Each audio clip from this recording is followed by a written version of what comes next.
While I was praying at the family altar, the Holy Ghost fell upon me, and I seemed to be rising higher and higher, far above the dark world.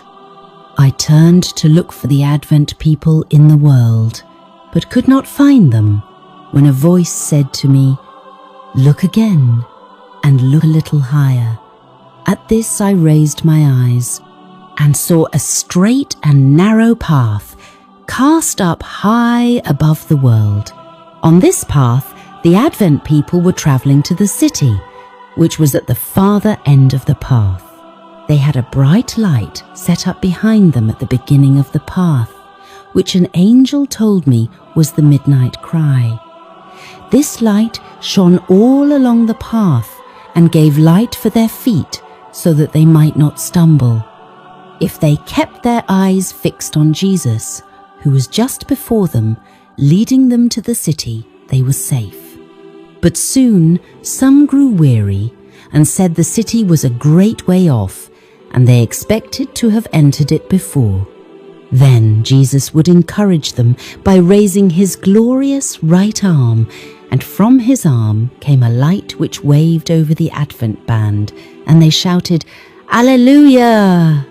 Others rashly denied the light behind them, and said that it was not God that had led them out so far.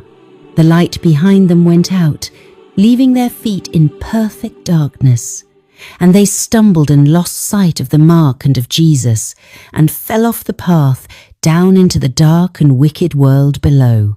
Soon we heard the voice of God, like many waters, which gave us the day and hour of Jesus' coming.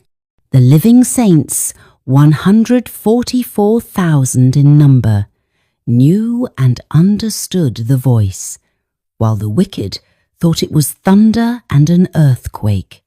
When God spoke the time, he poured upon us the Holy Ghost, and our faces began to light up and shine with the glory of God, as Moses did when he came down from Mount Sinai. The 144,000 were all sealed and perfectly united. On their foreheads was written, "God, New Jerusalem," and a glorious star containing Jesus' new name.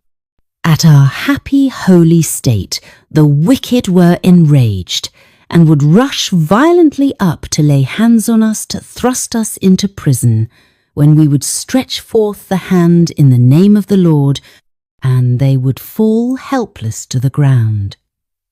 Then it was that the synagogue of Satan knew that God had loved us, who could wash one another's feet and salute the brethren with a holy kiss, and they worshipped at our feet. Soon our eyes were drawn to the east, for a small black cloud had appeared, about half as large as a man's hand, which we all knew was the sign of the Son of Man. We all, in solemn silence, gazed on the cloud as it drew nearer and became lighter, glorious, and still more glorious, till it was a great white cloud. The bottom appeared like fire. A rainbow was over the cloud, while around it were 10,000 angels, singing a most lovely song. And upon it sat the Son of Man. His hair was white and curly, and lay on his shoulders, and upon his head were many crowns. His feet had the appearance of fire. In his right hand was a sharp sickle, in his left a silver trumpet. His eyes were as a flame of fire, which searched his children through and through. Then all faces gathered paleness, and those that God had rejected gathered blackness. Then we all cried out, "Who shall be able to stand? Is my robe spotless?" Then the angels ceased to sing, and there was some time of awful silence. When Jesus spoke, "Those who have clean hands and pure hearts shall be able to stand. My grace is sufficient for you." At this our faces lighted up, and joy filled every heart. And the angels struck a note higher and sang again, while the cloud drew still nearer the earth. Then Jesus' silver trumpet sounded as he descended on the cloud, wrapped in flames of fire. He gazed on the graves of the sleeping saints, then raised his eyes and hands to heaven, and cried, "Awake, awake, awake, ye that sleep in the dust, and arise." Then there was a mighty earthquake. The graves opened, and the dead came up clothed with immortality. The 144,000 shouted, "Alleluia!" as they recognized their friends who had been torn from them by death, and in the same moment we were changed and caught up together with them to meet the Lord in the air. We all entered the cloud together, and were 7 days ascending to the sea of glass, when Jesus brought the crowns, and with his own right hand placed them on our heads. He gave us harps of gold and palms of victory. Here on the sea of glass, the 144,000 stood in a perfect square. Some of them had very bright crowns, others not so bright.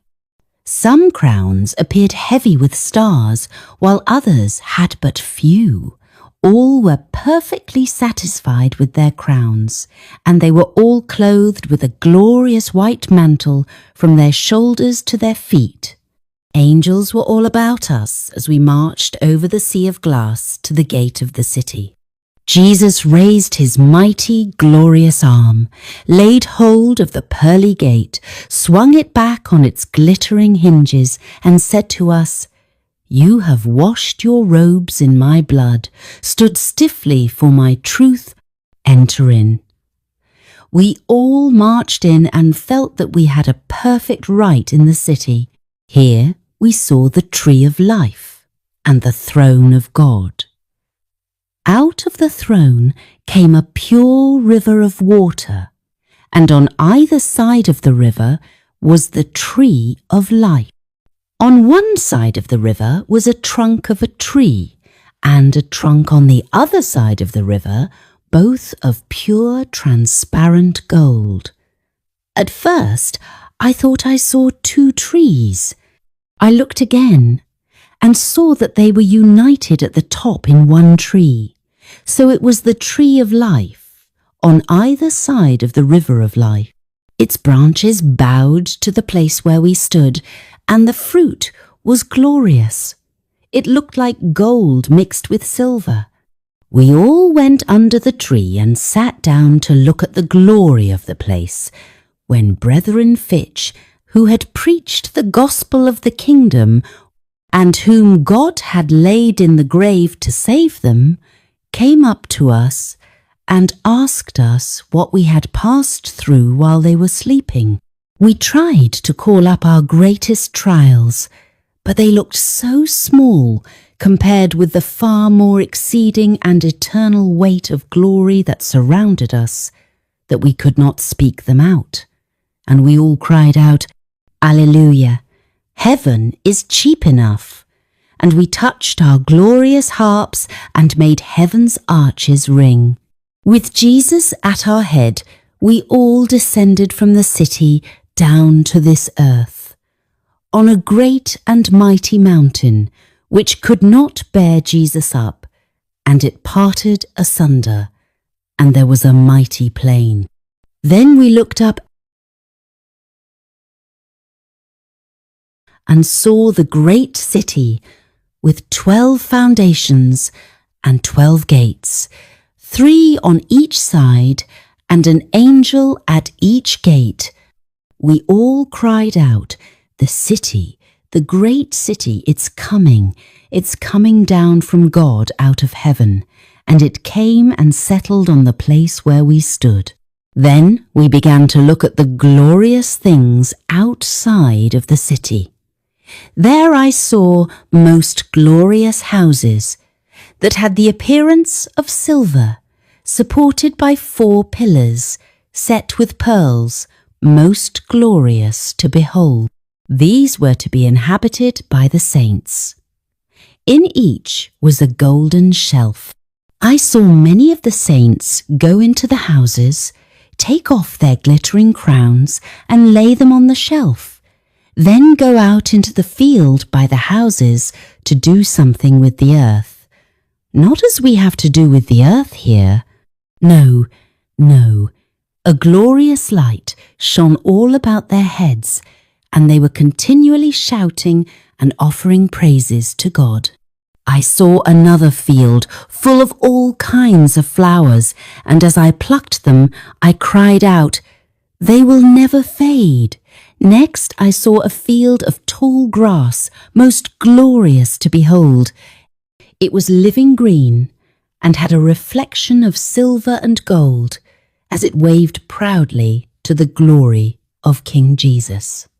Then we entered a field full of all kinds of beasts, the lion, the lamb, the leopard, and the wolf, all together in perfect union. We passed through the midst of them, and they followed on peaceably after. Then we entered a wood, not like the dark woods we have here. No, but light and all over glorious. The branches of the trees moved to and fro, and we all cried out, "We will dwell safely in the wilderness and sleep in the woods." We passed through the woods, for we were on our way to Mount Zion. As we were travelling along, we met a company who also were gazing at the glories of the place. I noticed red as a border on their garments. Their crowns were brilliant. Their robes were pure white. I asked Jesus, as we greeted, who they were. He said they were martyrs that had been slain for him. With them was an innumerable company of little ones. They also had a hem of red on their garments. Mount Zion was just before us, and on the mount was a glorious temple, and about it were 7 other mountains, on which grew roses and lilies. And I saw the little ones climb, or, if they chose, use their little wings and fly to the top of the mountains and pluck the never-fading flowers. There were all kinds of trees around the temple to beautify the place. The box, the pine, the fir, the oil, the myrtle, the pomegranate, and the fig tree bowed down with the weight of its timely figs. These made the place all over glorious. And as we were about to enter the holy temple, Jesus raised his lovely voice and said, "Only the 144,000 enter this place." And we shouted, "Alleluia!" This temple was supported by 7 pillars, all of transparent gold, set with pearls most glorious. The wonderful things I there saw I cannot describe. Oh, that I could talk in the language of Canaan. Then could I tell a little of the glory of the better world. I saw there tables of stone in which the names of the 144,000 were engraved in letters of gold. After we beheld the glory of the temple, we went out, and Jesus left us and went to the city. Soon we heard his lovely voice again, saying, "Come, my people, you have come out of great tribulation and done my will, suffered for me. Come in to supper, for I will gird myself and serve you." We shouted, "Alleluia, glory," and entered into the city. And I saw a table of pure silver. It was many miles in length, yet our eyes could extend over it. I saw the fruit of the tree of life, the manna, almonds, figs, pomegranates, grapes, and many other kinds of fruit. I asked Jesus to let me eat of the fruit. He said, "Not now. Those who eat of the fruit of this land go back to earth no more. But in a little while, if faithful, You shall both eat of the fruit of the tree of life and drink of the water of the fountain." And he said, "You must go back to the earth again and relate to others what I have revealed to you." Then an angel bore me gently down to this dark world. Sometimes I think I can stay here no longer. All things of earth look so dreary. I feel very lonely here, for I have seen a better land. Oh, that I had wings like a dove, then would I fly away and be at rest.